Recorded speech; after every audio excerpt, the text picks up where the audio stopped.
Thank you very much, Mr. President. Good morning to the members of the Senate.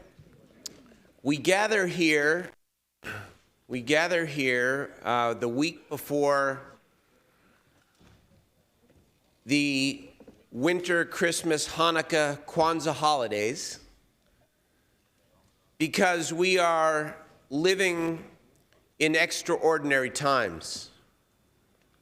There is a great sense of anxiety and urgency in California around the state of our economy, and people ask the question, is the California legislature ready and able to take the necessary steps to begin solving our massive budget deficit? Today, we present to this floor a new approach because we refuse to give up on California. Members, this is about more than just California's budget deficit.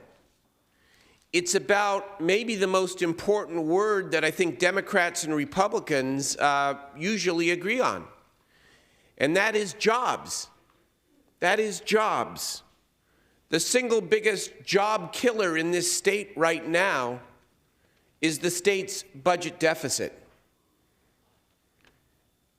Our bonds are lower than the state of Louisiana.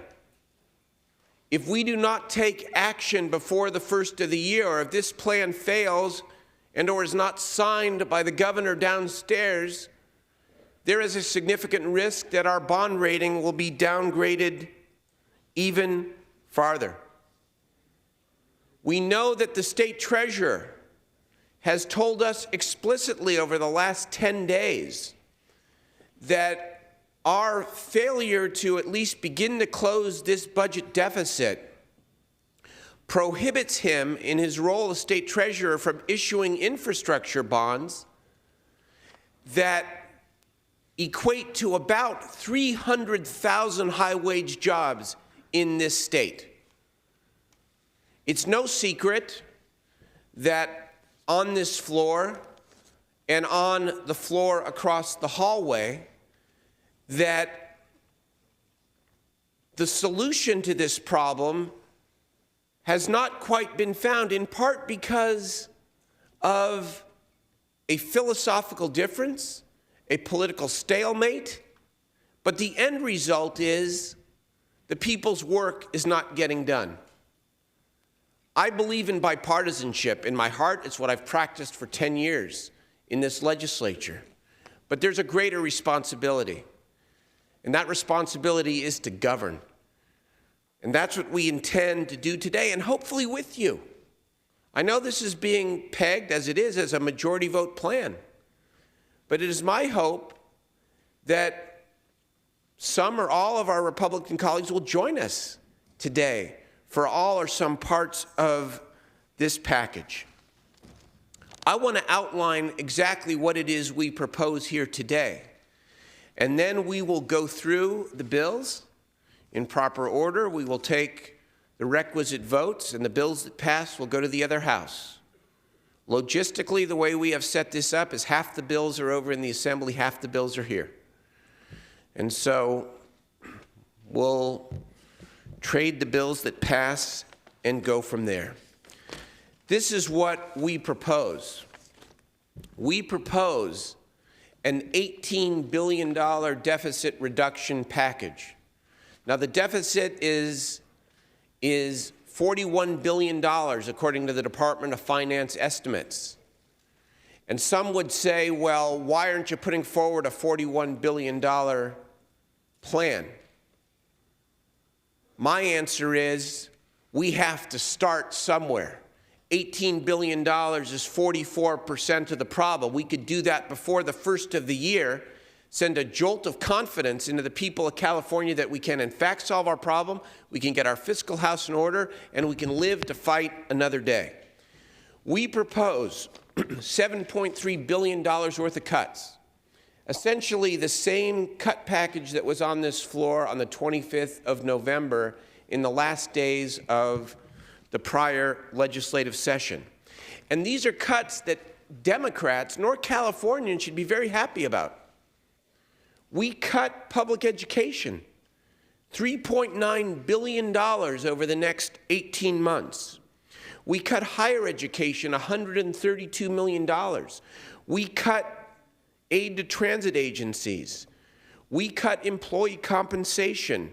We suspend cost of living increases for CalWORKs recipients and Social Security disability recipients. We provide a 3% rate reduction for regional center payments who serve the developmentally disabled. All cuts that are not very palatable, especially to the people who are the beneficiaries of these important state services, and start with California's public school kids.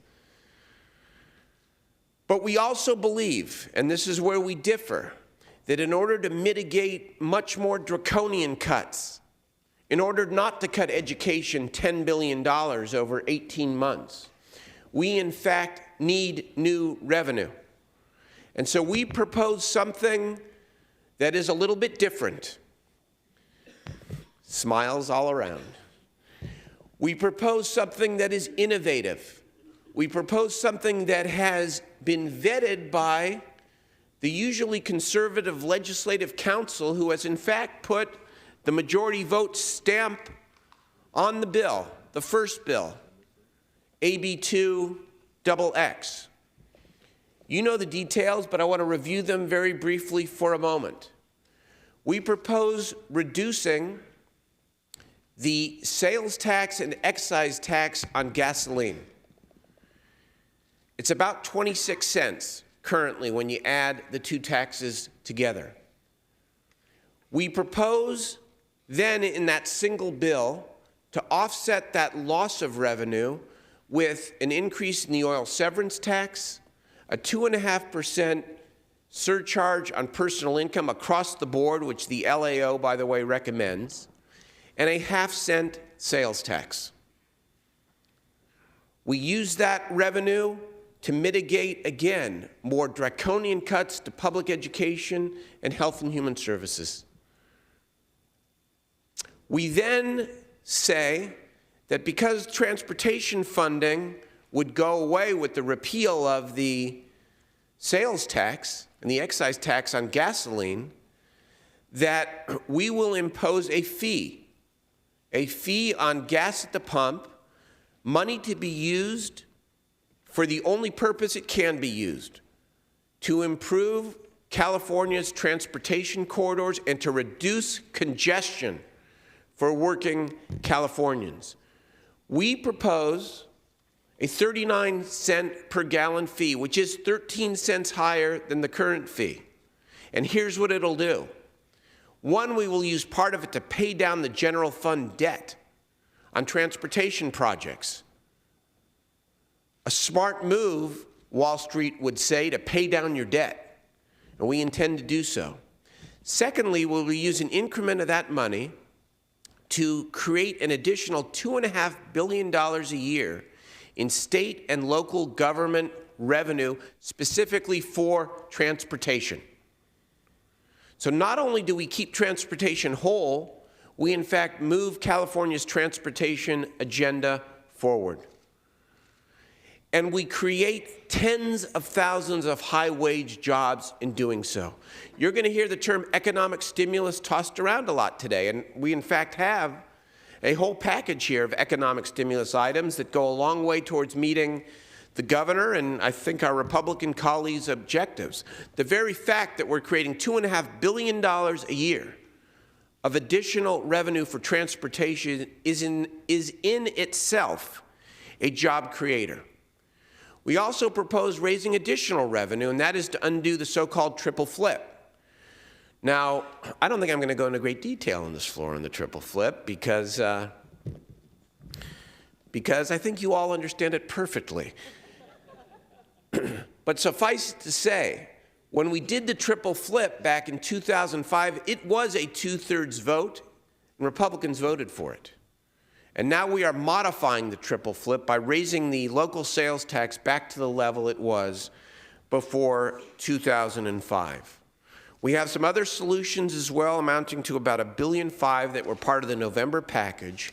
But the bottom line number is the one that we need to have seared into our consciousness and our sense of responsibility. $18 billion. $18 billion.